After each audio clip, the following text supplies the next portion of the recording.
Hello and welcome back to another video. In this video, I wanted to talk about something a really huge misconception in the religious circles and in the spiritual circles in general. It is the association of goodness with humility. For example, we see this in a lot of our religious group. That is, we think that in order to be good to a person, we have to be humble to them, or we show humbleness to them by bowing down in front of them, or by even just in the manner of our demeanor. Suddenly, some things change. For example, you can see that a person maybe changes his body language somehow, or he changes the way he speaks to uh, to elder people or to saints. This is useful in some ways, but when you are showing humility, you are associating humility with goodness. You are associating humility with um, with good deeds. Now, I, I also wanted to touch on a topic of morality and how morality is um, really helpful, and it is the basic step of every spiritual endeavor. It is the first level, and the the moral teachings have to be grounded in your mind in a very deep manner.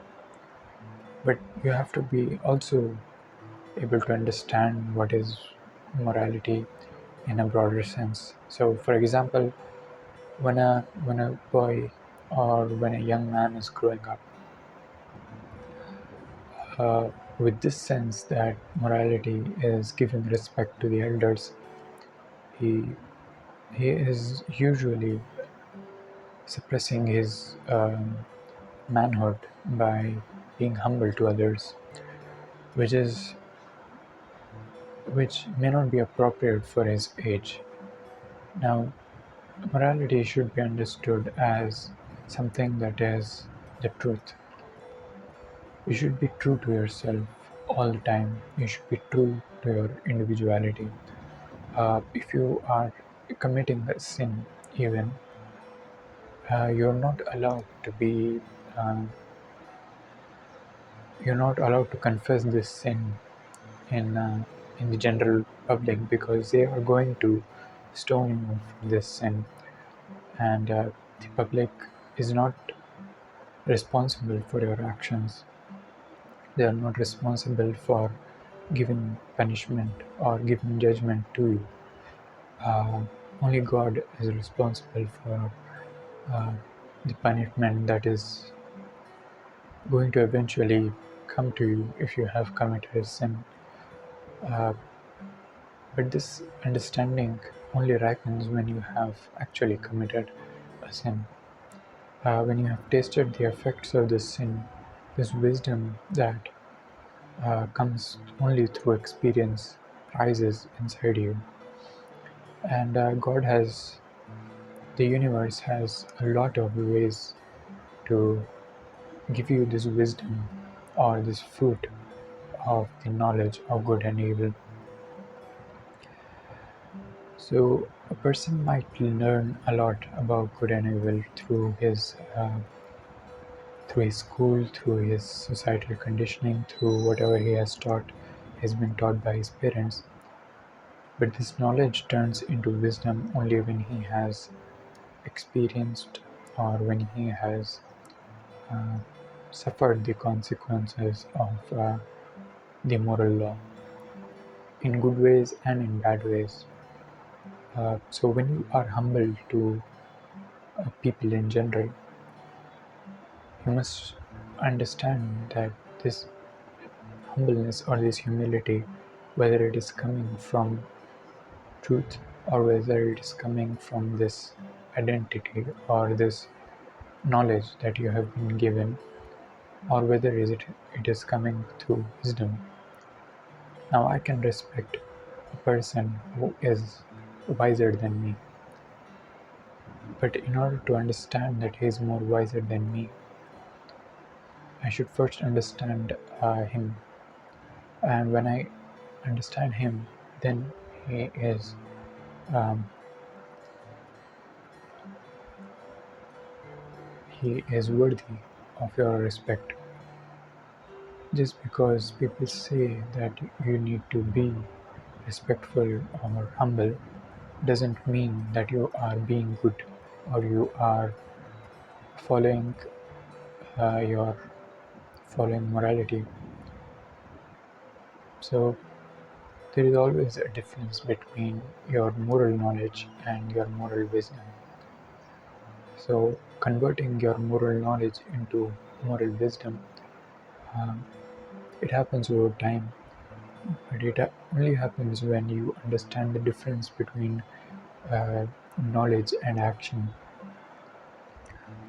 Now, when um, you act upon knowledge, and when you are acting upon knowledge, there are impressions created in the universe and in your mind also, and you get the results according to these impressions that are created in the universe. And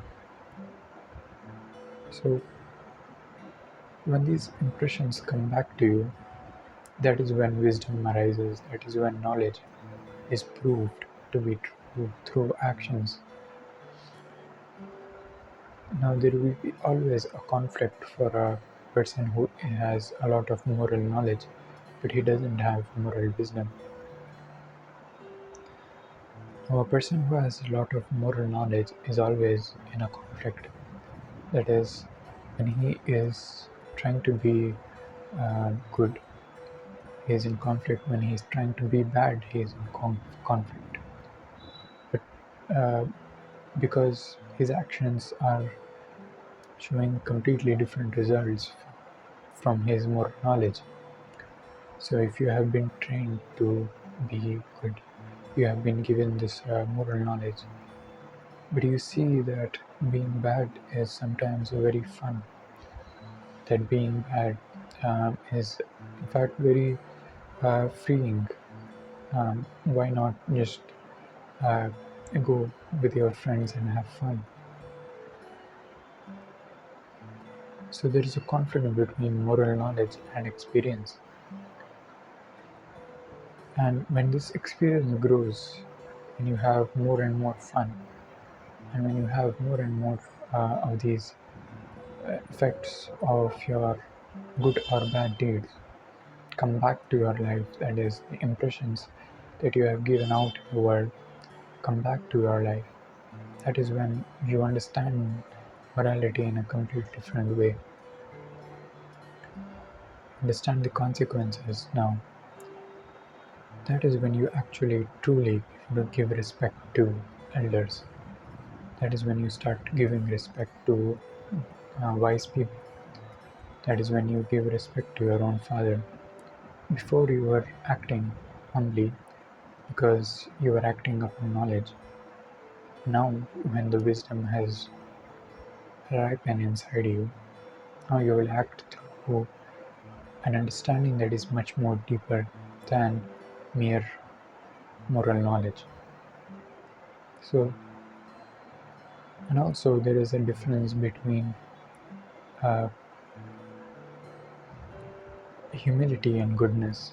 Um, so, we usually think humility or showing your humbleness is niceness or goodness, but it is not.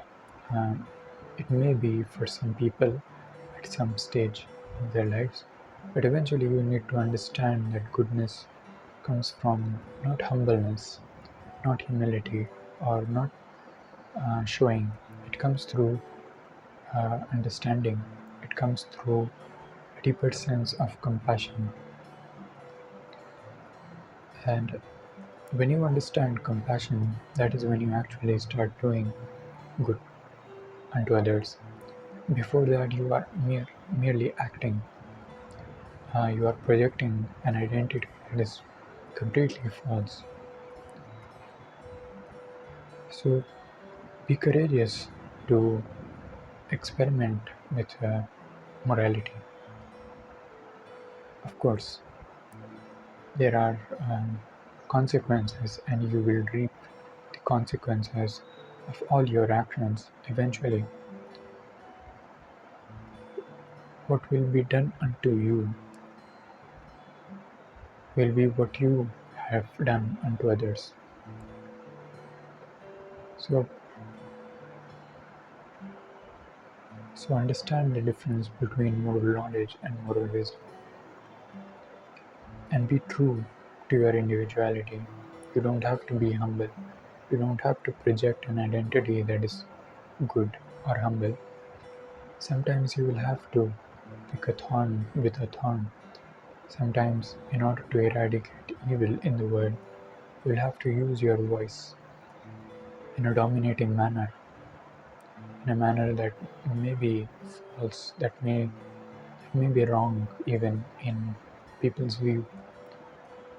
But you will have to understand the situation in a more deep manner, in a wiser sense, in the manner that you understand the impressions that are going to come back.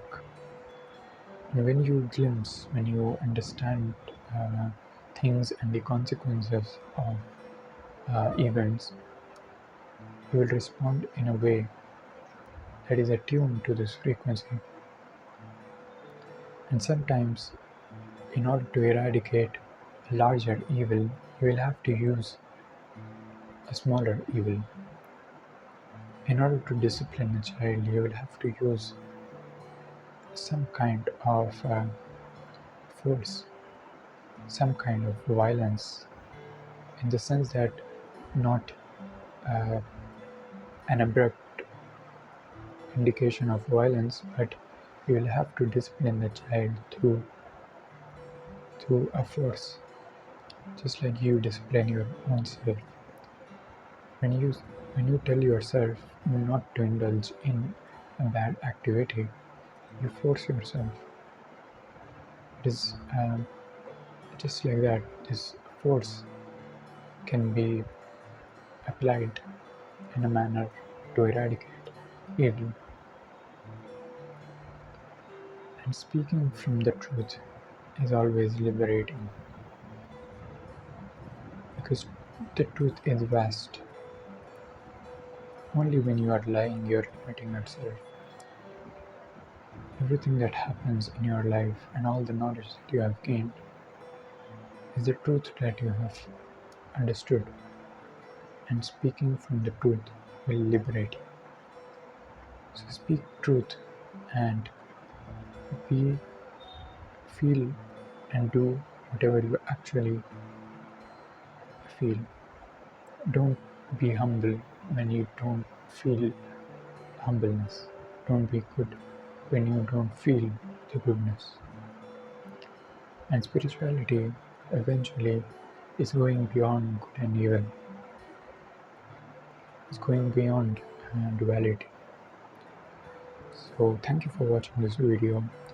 I will surely post another video on morality and its consequences, and how morality can be used to clear your mind and to clear your impressions and to attain a certain kind of peace that is only attainable, and that is the purification of the soul that can be achieved only through morality.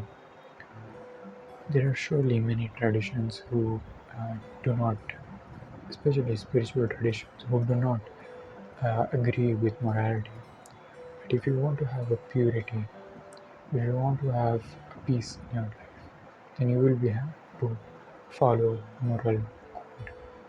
That is why all the prophets and all the sages always preach morality, even though they might do evil things. Everybody might have done a lot of evil things in their life. We're all sinners here. We're all sinners in the kingdom of God. So thank you for watching this video.